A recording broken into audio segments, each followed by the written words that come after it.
2024年3月21号，在哈萨克斯坦的拜科努尔航天发射场矗立着一枚联盟 2.1A 火箭，火箭上方的整流罩内是联盟 MS 飞船，飞船里是3名准备前往国际空间站的宇航员，他们是俄罗斯的宇航员诺维茨基、美国宇航员特雷西戴森和白俄罗斯宇航员瓦西列夫斯卡娅。这次任务的代号是 MS-25， 是从2016年7月6号联盟 MS 飞船首飞以来，这型飞船第25次执行把宇航员送往国际空间站的任务。发射场上一切有条不紊，人员撤离，推进剂加注，倒计时，本来一切都非常顺利。然而就在当倒计时进行到-20秒的时候，直播画面上突然显示自动取消发射的字样，随后3名宇航员快速地撤离了发射现场，再往后就是推进剂泄出，紧接着官方又宣布21号的发射被取消了，联盟火箭将另择发射时间。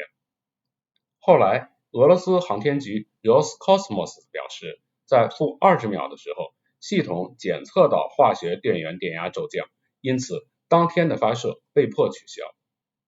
3月23日，联盟火箭再次处于待发状态。最后，在北京时间3月23号晚上8点35分左右，搭载着联盟飞船和3名宇航员的火箭，从地处中亚腹地的拜科努尔航天发射中心腾空而起，把3名宇航员送入了近地轨道。大约2天之后，飞船和国际空间站对接，宇航员顺利地进入国际空间站，并展开了他们的新工作。至此，大家都松了一口气，宇航员们终于安全了。经过第一次发射尝试的临时取消，有朋友不禁就好奇，像这种发射前临时取消或者推迟的现象常见吗？联盟火箭用来发射载人飞船到底安全不安全？火箭和飞船在以往执行任务的时候有没有出现过什么故障或者是事故？大家好，这里是土拨鼠杂技，今天我们就来聊聊起始于前苏联的联盟计划，也就是前苏联和现在俄罗斯的载人航天计划。联盟计划开始于上世纪的60年代初，是前苏联的载人航天计划，这里面还包括了前苏联的载人登月计划。联盟号飞船和联盟号火箭都是这一计划的产物。在这里，联盟其实指的就是前苏联。大家还记得前苏联的国歌的名字叫什么吗？牢不可破的联盟。现在这个牢不可破的联盟已经不复存在了，只剩下像联盟计划这样的东西，还在时不时的勾起我们对旧时的一些回忆。联盟计划现在是由俄罗斯航天局，也就是 Roscosmos 来负责。不过从发射次数和成功率来看，联盟号所采用的系统仍然是目前仍在采用的最古老和最可靠的载人航天系统。所以在了解联盟载人任务之前，还是让我们先来了解一下这里面2个关键的主角，也就是联盟火箭和联盟飞船的发展情况。要说起联盟火箭，它的历史也真的是非常悠久，最早可以追溯到前苏联的 R7 导弹。大家现在在屏幕上看到的就是 R7 导弹，它长34米，心级的直径达到了 3.02 米，是一个单级的液体导弹，能够携带一个300万吨当量的核弹头，它的最大射程能达到9500公里。R7 导弹是世界上第一款真正意义上的洲际弹道导弹，它的研制工作开始于上世纪50年代中后期，在1960年装备前苏联部队。大家会不会觉得 R7 导弹和后来它衍生出来的联盟火箭的外形非常奇特，和其他的火箭导弹都不太相同？其实即使在前苏联，装备它的战略火箭军部队也是这样认为的，因而给它起了一个芭蕾舞娘的美称。R7 导弹在战略火箭军一共只装备了4枚，而且由于燃料加注的问题，一直没有能够真正形成战斗力。但 R7 导弹的运载能力强的优点，却使得它后来在航天领域发挥了重要的作用。1955年7月29号，美国的总统艾森豪威尔宣布，美国将于1957年发射第一颗人造地球卫星。仅仅在1个星期之后，前苏联就开始了他们的人造卫星计划。同年的8月30号，前苏联国家委员会决定以 R7 导弹为基础进行改进，作为第一颗人造地球卫星斯普特尼克1号的火箭。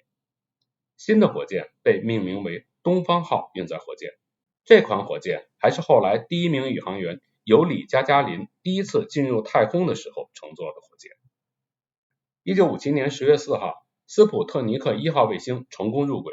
前苏联成为第一个把人造卫星送进近地轨道的国家。1961年4月12号，东方号火箭运载东方1号飞船把尤里·加加林送到近地轨道，后者成为第一位进入太空的人。前苏联后来还在东方号火箭基础上搞了上升号火箭，大家现在在屏幕上看到的就是上升号火箭。1965年3月18日，前苏联宇航员列昂诺夫搭乘上升2号飞船，完成了人类的第一次太空行走。1966年11月28号，在上升号火箭基础上改进的联盟号火箭首飞，联盟号系列火箭开始正式登场。时至今日，联盟号火箭和它的衍生产品不仅承担了几乎全部前苏联、俄罗斯的载人发射任务，而且还承担了步进号货运飞船的发射任务。联盟号系列火箭先后发展出联盟、联盟 U、联盟 U2、联盟 FG、联盟2等型号。到现在，联盟系列火箭总共执行了155次，包括6次无人飞船在内的联盟号系列飞船的发射和146次进步号货运飞船发射。除此以外，联盟火箭还承担了大量其他的航天发射任务。仅截止到2002年，联盟号系列运载火箭就进行了1041次发射，其中失败的次数仅有35次，成功率是 96.75%。到2021年，联盟号系列火箭总共参与航天发射的次数超过了1700次，所以它是世界上历史最悠久、发射次数最多的多用途运载火箭。好，介绍完了联盟号系列运载火箭，再让我们来看看联盟号系列飞船。前苏联和俄罗斯在火箭和飞船的命名上不同于美国、中国等其他国家。在中国，虽然同属于921工程，但火箭和飞船都有不同的名称，以便区别。就比如长征2号 F 火箭、神舟载人飞船、天舟货运飞船。但在前苏联，由于位于顶层的是联盟计划，所以火箭和飞船就都叫做联盟。我前面提到的上升号、东方号也是这么得来的。联盟号系列飞船有很多的衍生产品，就比如联盟 7K、联盟 T、联盟 TM、联盟 TMA、联盟 TMA-M 和联盟 MS。其中联盟 7K 还是原来打算用于载人登月的，只不过后来因为火箭技术不过关，最后呢就取消了。这些飞船从外观上看差别都不太大，所以我现在在屏幕上放出来的就是最新的联盟 MS 飞船。最早的联盟飞船其实就是联盟号飞船，是前苏联研制的第3代载人飞船。这款飞船是由前苏联的第一设计局在1960年代设计的，前苏联解体后由俄罗斯联邦航天局使用至今。2011年，美国的航天飞机退役之后，到2020年5月 SpaceX 公司的载人龙飞船2号首飞之前，乘坐联盟号飞船是各国宇航员往返国际空间站的唯一途径。这种飞船以低廉的成本、极佳的可靠性和升级潜力，在首飞近60年之后，仍然能够活跃在国际的航天舞台上。截止到2021年，各型联盟号飞船已经执行了大约148次载人任务。联盟飞船采用了典型的3舱式结构，也就是轨道舱、返回舱和服务舱。后来中国的神舟飞船采用的也是这样的结构。大家请看屏幕，屏幕上左侧就是典型的联盟飞船的结构，而屏幕的右侧就是中国的神舟飞船。大家看的两个还是比较相似的吧。直到近些年，中国的载人飞船才摆脱了联盟号飞船的框架，开始参考西方飞船的设计。现在大家在屏幕上看到的就是联盟飞船、神舟飞船和新一代载人飞船以及西方飞船在外观上的一些对比，看起来差别是不是还是挺明显的？好了，铺垫做的差不多了，那我们下面就来看看联盟载人飞船在任务期间都出现过哪些故障或者事故。1967年4月23号，前苏联宇航员弗拉基米尔·科马洛夫乘坐搭载联盟1号飞船的联盟号火箭从拜科努尔发射升空。这次任务的原计划是先发射载1人的联盟1号，再在第二天发射载3人的联盟2号飞船，两艘飞船在太空完成交会对接。联盟2号成员组中的2人通过太空行走的方式转移到联盟1号飞船内，然后两艘飞船再分别返回地面。但是联盟1号从入轨一刻起就发生了一系列的故障。地面跟踪站通过分析飞船发回的数据就发现，飞船的一个太阳能电池板没有打开，太阳能敏感器也不能工作，这就使得飞船上的电力将很快耗尽。而且由于太阳能敏感器失灵，这就使得飞船只能依靠手动载入大气层返回地面。基于以上的原因，前苏联政府被迫取消了原定的对接计划。然而噩梦还没有停止，在科马洛夫手动控制下的飞船返回地面的时候，却出现了降落伞故障，因此宇航员科马列夫壮烈牺牲。在这儿我还要再告诉大家一个可信度很高的传闻，当时美国已经在1966年3月16号由宇航员大卫柯林斯和尼尔阿姆斯特朗驾驶双子座8号飞船与阿金纳无人飞船进行了太空对接。因此为了把领先的优势重新夺回来，前苏联加快了联盟号飞船的研制进度。联盟1号飞船的质量在这种赶工的情况下实在是比较堪忧的。在发射前，宇航员科马洛夫的身体状况本来并不是太好，并不适合参加这次任务，但他依然坚决要求执行这次任务。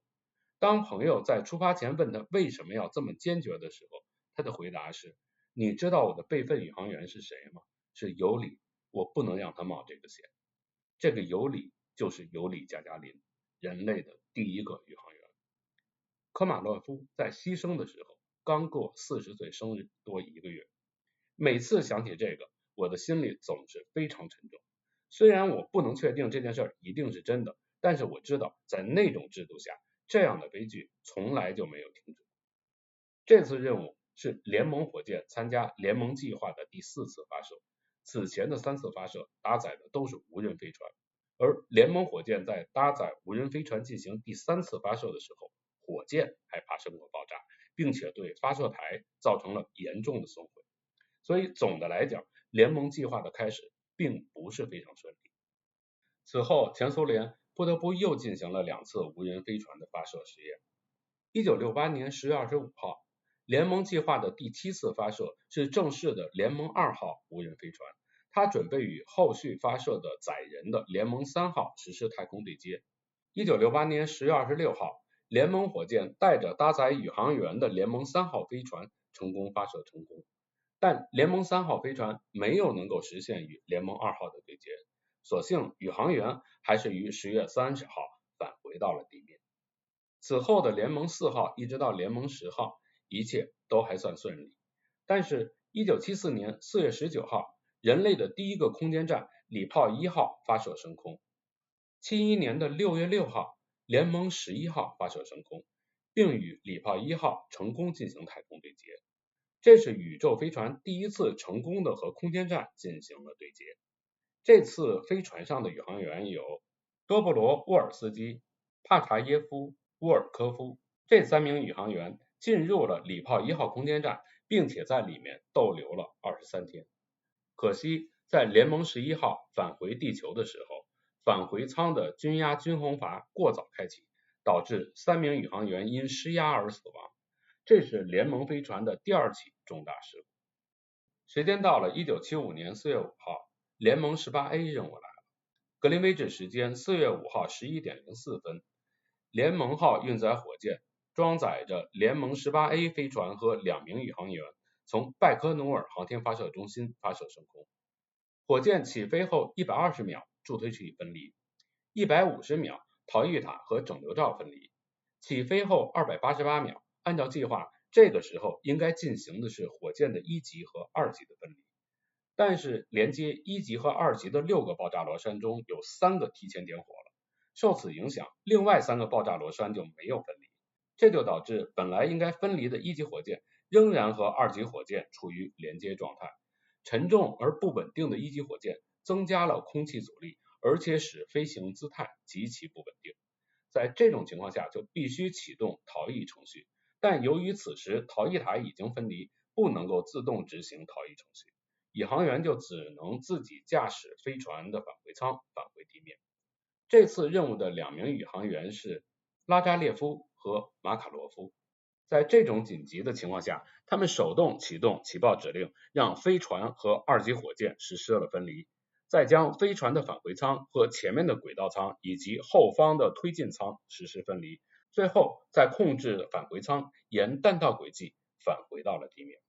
分离的时候，飞船的高度已经达到了192公里，这早已突破了卡门线。在返回的过程中，这2名宇航员承受了14到15个 G 的过载，过载的峰值甚至达到 21.3 个 G。 在起飞后21分27秒，返回舱在西伯利亚山区着陆，着陆点离发射点有2574公里。由于地处偏远，而且有厚达 1.5 米的积雪，尽管宇航员在着陆后通过无线电和搜救部队取得了联系，并且搜救部队的飞机在着陆后大约1个半小时就发现了宇航员和返回舱，但仍需要等到第2天才由西伯利亚军区派出了直升机把宇航员救走了。这次事故是联盟火箭的一次重大事故，此后前苏联对联盟运载火箭进行了改进，以确保爆炸螺栓能够同时起爆。直到现在，世界各国的航天界都对爆炸螺栓的可靠性有着极其严格的要求。现在一般的爆炸螺栓的可靠性可以达到 99.9999% 以上，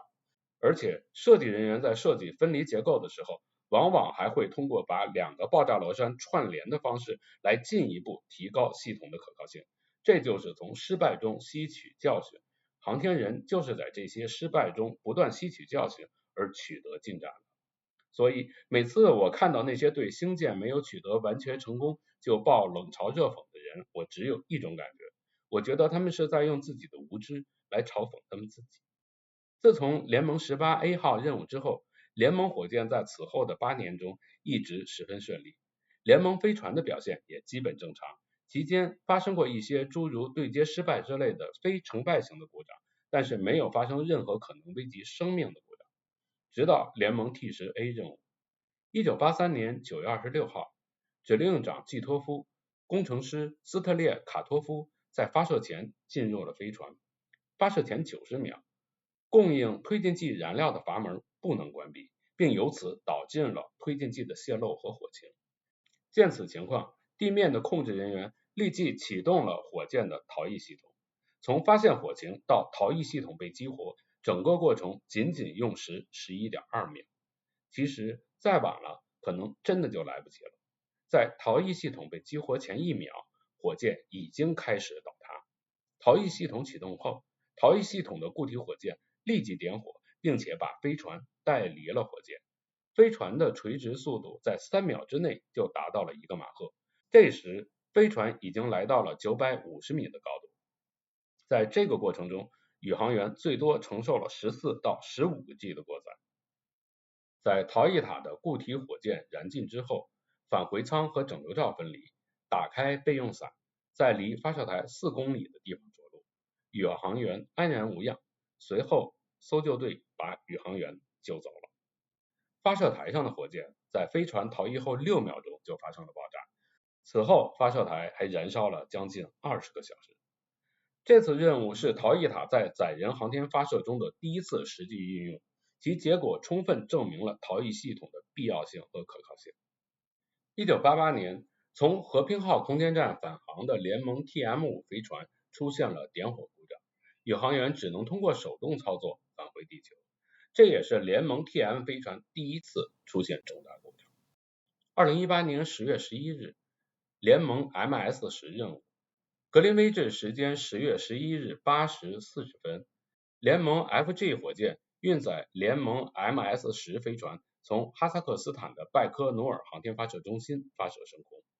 火箭起飞后114秒，逃逸塔分离，起飞后118秒，1、2级分离时却发生了故障。起飞后123秒，火箭侦测到了异常，与整流罩连接的4台 RDG 固体逃逸发动机启动，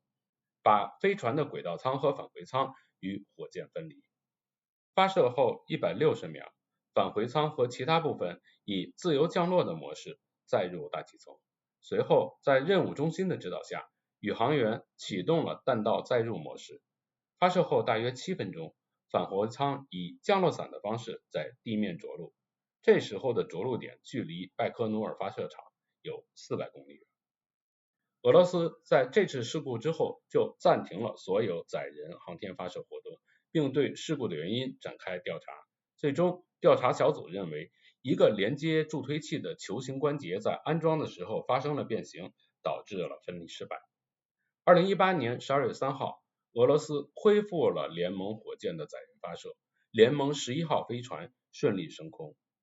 19年9月25号，在上一次任务中出现故障的联盟 FG 火箭进行了最后一次发射，此后 FG 火箭就退役了。再以后执行联盟载人任务的火箭就是联盟2火箭了。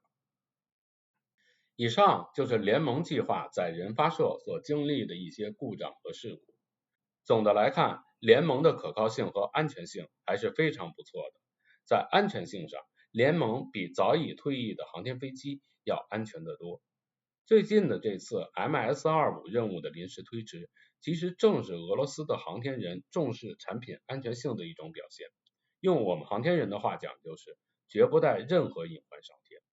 不过到目前为止，航天还是风险比较高的。真的想去太空旅行的话，不仅要在思想上做好准备，还要在身体上做好准备。不然碰上突发的情况，那么大的过载可真不是一般人能受得了。好了，今天的节目就到这里，谢谢您的观看。不知道您看了这期节目之后，对联盟载人发射有些什么样的想法？欢迎您给我留言，说出您的想法。另外，也请您订阅我的频道，打开小铃铛，这样您就能收到我节目更新的通知。同时，也欢迎您转发、评论、点赞。咱们下期节目再见。